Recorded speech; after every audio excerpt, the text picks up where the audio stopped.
Tama po ako, hindi ba? No, sir. You are inconsistent. No, sir. I did not say that you're correct. I will not agree that you are correct. West Philippine Sea is our exclusive economic zone. Eh, kung paano natin papangalanan ang isang karagatan na tayo ang may-ari. You know the procedures, right? With respect to the 19th Congress who passed You the have Republic to Act answer my question, 12064, Mr. Chair. the Philippine Maritime Zones Act, sir, the West. I only came to know about it when Congressman Marcoleta called me Gamangmang in one of his interviews.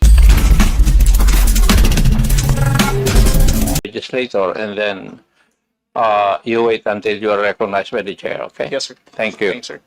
Please proceed. You said that you did not say that I am a traitor, but it is in the social media.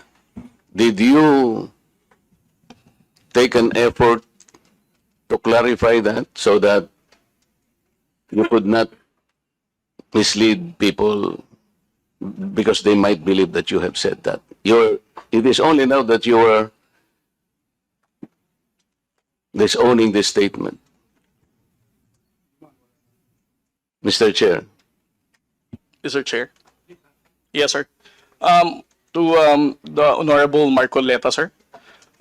Let's put it on record. I did not use the word traitor in describing your statement that the West Philippine Sea ay kathang-isip lamang po. Let me read my post on X. I stand by the statement of President Bongbong Marcos when he said ang West Philippine Sea ay hindi kathang-isip natin lamang.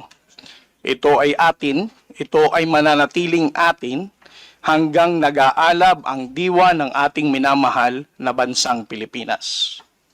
Hearing someone claim that the West Philippine Sea is merely a fabrication of the Philippine government is a disservice and an embarrassment to their entire party, the organization he belonged to, and even their own family. How can the one face the younger generations today and tell them that our exclusive economic zone to the west of our archipelago is non-existent, effectively giving up the fight to assert their rights as Filipinos in the West Philippine Sea? Mr. Chair, sinabi ko ba na katang-isip ang West Philippine Sea? I cannot recall, Mr. Chair. Hindi, kasi ang salita mo dyan, merong nagsabing katang-isip. Sinabi ko ba na katang-isip ang West Philippine Sea? I said I stand by the statement of the President. I did not mention you said it, sir. Meron kang katang-isip na sinabi dyan eh. To whom are you referring that? No, sir. The katang-isip phrase was the President's statement during his SONA. I just merely restated the statement of President Bongbong Marcos Kaya nga, when he you are now... delivered it to SONA.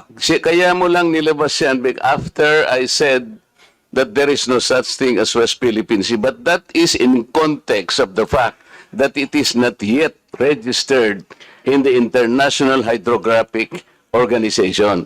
Alam mo, Commodore, ang procedure. Tama. Mr. Chair, No, you have to answer, Mr. Chair. Alam Yes, mo sir. yung procedure kung paano maitatala, kung paano natin papangalanan ang isang karagatan na tayo ang may-ari. You know the procedures, right? with respect to the 19th Congress who passed You the have Republic to Act answer my question, 12064, Mr. Chair. the Philippine Maritime Zones Act, sir, the West. Kindly repeat your question.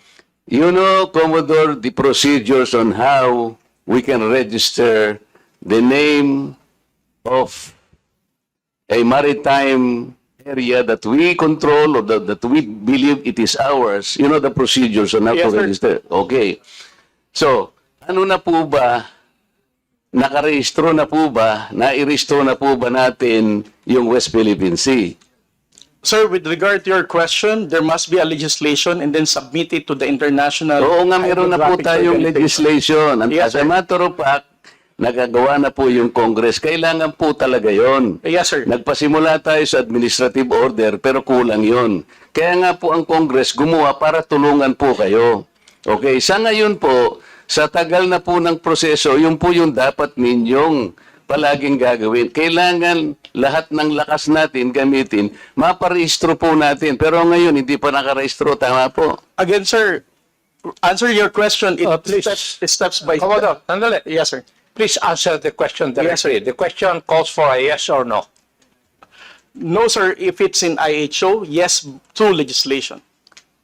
Sinasabi ko yung IHO because this is the only world body that officially names a particular area of the sea. Kaya sa konteksto po ng pinag-uusapan natin, kaya ko lang nasabi, sapagkat hindi pa po nakatala, we need the international community to recognize a part of our own. Yun lang po ang punto doon, Mr. Commodore. So kung hindi pa po nakatala, tama po ako, hindi ba? No, sir. You are inconsistent. No, sir. I did not say that you're correct. I will not agree that you are correct. West Philippine Sea is our exclusive economic zone. Eh, Mr. Chair, wala tayong dispute dyan. Sinasabi ko na nga sa iyo, yung sinasabi nating West Philippine Sea is our own exclusive economic zone. This is ours. You and I should fight for it until the last drop of our blood. Ang sinasabi natin dito, kagaya ng nire-request ng CICC, let us educate our people sapagkat ang alam ng mga tao, lahat tayo, ang alam natin, nakarehistro na. Ang sinasabi ko, hindi pa po nakarehistro. Ikaw ba pwede kang mag-enroll sa isang eskwela nang hindi ka nag-register, nang hindi ka nag-enroll? You answer my question. Of course, sir, there is a Kaya nga legislation. Kaya hindi pa nakarehistro, Mr. Chair. This is the only point. Let us not create a mountain out of molehill. Bigla mong sasabihin, in response to what I said, tathang isip, o blah, blah, blah, at lumabas sa traitor. Hindi ka man lang gumawa ng effort, for example, na I did not say that. Ngayon mo lang sinasabi. But you know, people are bashing me. I am pro-China. When is the last time or the first time that I am pro-China? Again, Mr. Chair, I never said that you are a traitor. That is clearly posted on my Twitter Pero account. hindi ka po nagbigay ng paliwanag na sinabi mo sana doon sa social media din. Bakit nyo ina-ascribe sa akin na sinabi ko na traitor si Kong Marcoleta? I did not say that. It is only now that you are explaining na wala kang sinabi. But kumalat na sa social media, kaya nga tayo nandito. These are the excesses and the abusiveness of social media, Mr. Chair. Nangyari na. Kahit na ilang libong mag-explain ka dito, yung tao narinig na nila na ikaw ang nagsabi. Because meron ka pang litrato dun eh. Mr. Chair, No. nobody has ever asked me whether you are a traitor. This was only the first time that I was asked whether you are a traitor or not. You are not even aware na sa social media sumabog yun. Nandun yung litrato mo and the claim that I am a traitor. Ngayon ka lang nagpapaliwanag that I am not a traitor. Pero nangyari na yon. Mr. Chair, I don't think that I'm under in any obligation to respond to all those social Okay, media Mr. posts Chair, by bloggers, now social media influencers to tell them Mr. that they're Chair. wrong. Siya muna. Sabi niya wala siyang obligation. Finish your statement. Yes, sir.